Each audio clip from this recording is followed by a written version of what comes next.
ঢাকা থেকে মাগুরার ভাড়া 510 টাকা বিআরটি নির্ধারণ করে দিয়েছে, কিন্তু আপনারা মাগুরায় ব্লক করে দিয়েছেন। দিয়ে শুনেন, লাস্ট স্টপেজের ভাড়া নিচ্ছেন 960 টাকা। একজন ভদ্রলোক মাগুরায় যাবেন, তাহলে ওনাকে দিতে হচ্ছে কত? 960 টাকা।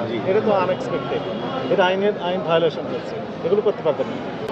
আপনাকে সতর্কতামূলক 5,000 টাকা জরিমানা আরোপ করা হবে, এক্ষুনি পরিশোধ করবেন।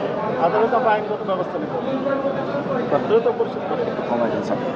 যা বলবেন আদালতের থেকে শাস্তিটা পড়ে শোনাই, 1 বছরের কারাদণ্ড, 50,000 টাকা জরিমানা। আপনাকে অথবা উভয় দণ্ড আছে, আপনার লাইসেন্সও বাতিল হতে পারে, সাময়িক কার্যক্রম বন্ধ রাখতে পারে। কর্তৃপক্ষ আমাদের সাথে রয়েছে, সরকারের সর্বোচ্চ মহল থেকে এখন নির্দেশ এগুলো।